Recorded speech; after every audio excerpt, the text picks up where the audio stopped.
This gentleman here volunteered for service in Vietnam. He wasn't drafted, and he believed that he was following the footsteps of the soldiers and Marines and sailors and airmen from World War II that were actually fighting for freedom. And then once you got there, you found a different story. Introduce yourself. My name is Andy Anderson, and I live in Palatine, Illinois. I run an information service, and we digest and translate books on blacked out subjects. And since a one episode in Vietnam that changed my life, I've been on a different path than what I would have been on had I not enlisted in the Army. I enlisted in 1966 and thought I was serving the country, fighting communism. We were young, we were all told we were fighting communists. And one day in 1967, our base had rockets and mortars. Our base had rockets and mortars coming in. So we ran for the bunkers, and after the attack was over, things went back to normal. Every now and then, every other day, they'd fire a few rockets and mortars into the air base where I worked. I was a helicopter mechanic. And this was in South Vietnam? In South Vietnam, yeah. Yes. I was on a big air base. We were out in the jungle a little bit, but most of the time I was on a base that had a fence perimeter around it.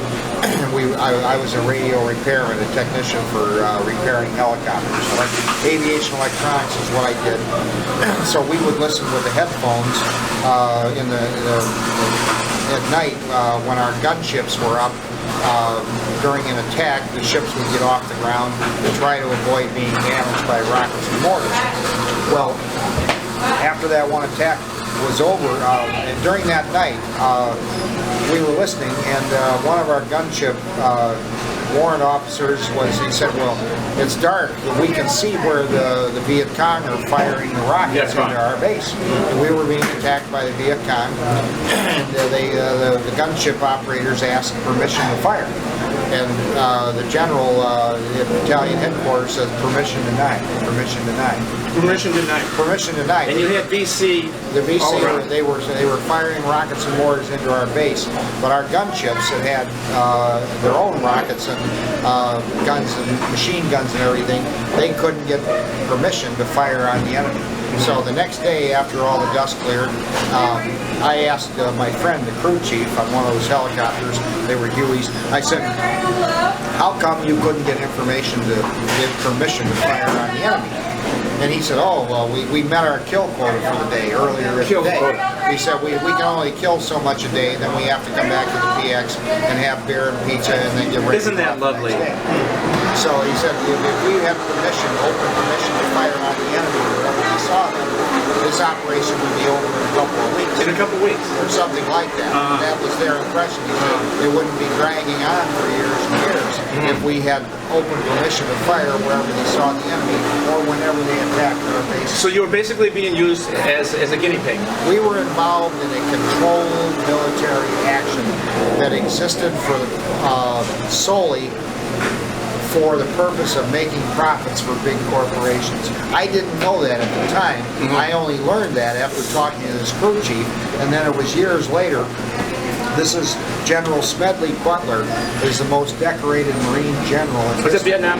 No, he was 1935. Oh, right. Okay. He was World War I.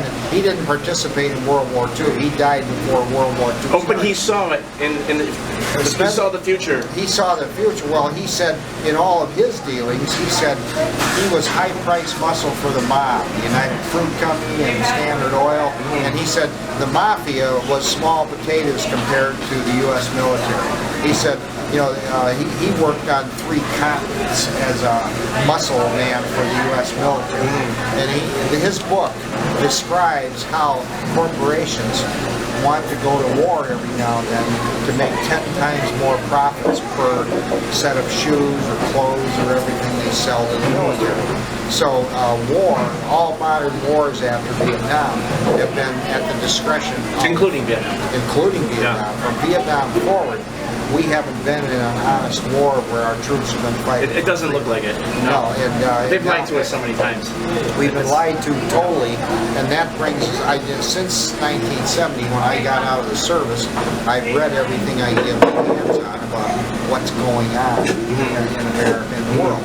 And it leads up to, you know, the first Iraq War in 1991. Yeah, that was an invasion for starting to build bases in Saudi Arabia. And that created all those terrorist cells. That there's some judgment, theories that the CIA kind of instigated them, got them all riled up to anti-American terror cells because we were occupying their holy land of Saudi Arabia. The problem with terrorists has grown as we have invaded these countries. And this book is called the Toronto Report. It was in 2012. A bunch of international experts met.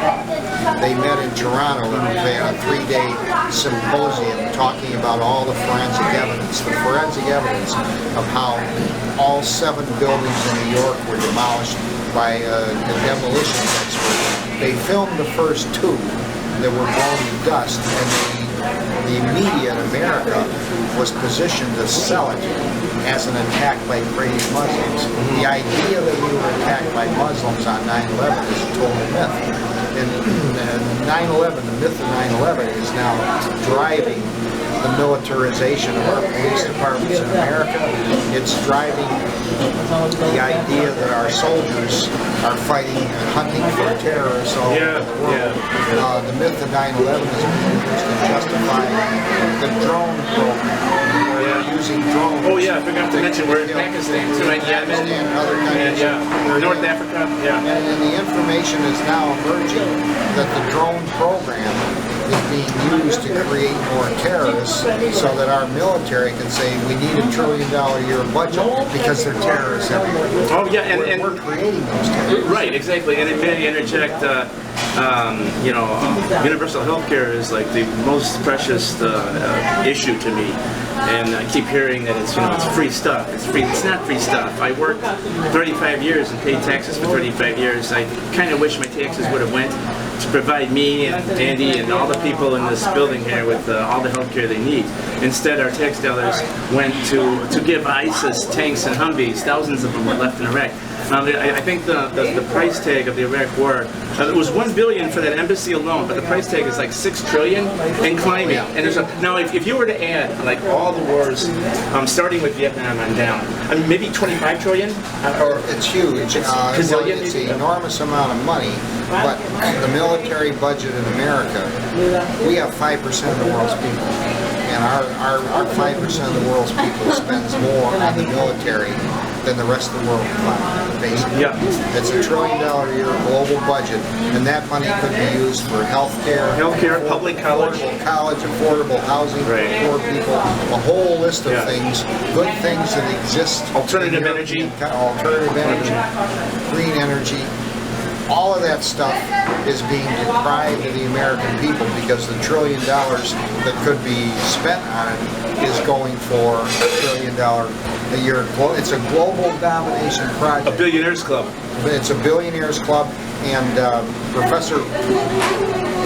Professor David Ray Griffin, he's written this book called Unprecedented. This is about the climate crisis. The U.S. military now quietly considers climate change to be the #1 threat to the United States. Not terrorism, but so the media is not telling us. Well, yeah. The climate change and the climate change itself and the eroding coastlines and people moving in, all of that is 10 times more of a threat to America than a handful of terrorists. Exactly. There's evidence of it in Syria with the refugee exodus. But the thing is, this whole military operation is being driven by a handful, a few dozen, maybe 100 or so, of greedy, psychopathic, sociopathic billionaires. People have no ethics, no morals, no conscience. Their only goal in life is to amass as much money and wealth as they can. It's pretty sad. It is sad, but it's sickening too. There's 300 million ordinary Americans. We each have a 300 million fraction of piece of the responsibility of doing something about the intentional destruction of our country. Each of us, none of us can change things alone, but millions of us moving together can make a difference. And that's why my brother and I, and millions of other people, are publishing books like this, articles, all kinds of things. And then this one here. This book, this is the 2009 Censored News edition. This is a Censored News handbook out of Sonoma State University. It comes out every year. The students at Sonoma State Journalism School, they sort through about 300 stories from around the country that aren't properly covered by the media, but for some reason don't get covered, and they cull it down to the top 25 blacked out stories, things that would change America overnight if they were covered, rather than intentionally blacked out by the media. This project teaches journalism students how not to get fired and blackballed if you're going to be a journalist in America. Because there's some of the things that we talk about here on this tape, you can't talk about in America without getting fired and blackballed. Yeah. This book, Into the Buzzsaw by Christina Borgeson, has the story of the 18 Pulitzer Prize winning investigative journalists. What they had in common is they all got fired and blackballed one day in their career when they were trying to report something that was crucial to the American people. They didn't know it was a radioactive story. Like the idea that our soldiers aren't fighting for freedom and justice, that they're just slaughtering women and children in Iraq and Afghanistan. If you try to talk about that on television, like they say in this book, you just get terminated. Your career is over. The blackout extends to the Bernie Sanders campaign. The Bernie Sanders campaign, the media has been lying to us from day one. From the first caucus they had, the first night they had a vote, I think it was New Hampshire, Bernie was the clear winner. And then the media the next day reported that Hillary had more delegates. There you go, Bernie. Yeah. Bernie. But the Bernie campaign is unique in American history. That he is the first person running for president that has been essentially blacked out by the media, and the results of his campaign, the millions of people voting for him, the media is not covering it. They're saying that Hillary is getting more votes when she isn't. They're in places where Bernie got more votes, they just threw away enough votes to make it look like Hillary won. That's been going on all over the country. If the votes were, the latest article by Greg Palast is an investigative reporter, and the latest article out of his site said if the votes were counted honestly, every vote was counted, Bernie is a clear winner. He's our candidate. And so, but the mainstream media, corporate America, doesn't want Bernie because he's talking about affordable universal health care. Universal health care, Medicare for all. Medicare for all. What a wonderful utopia. He's talking about dream. Universal education. Universal education. All these European programs that... Well, those countries don't waste money on a war machine. No. $6 trillion.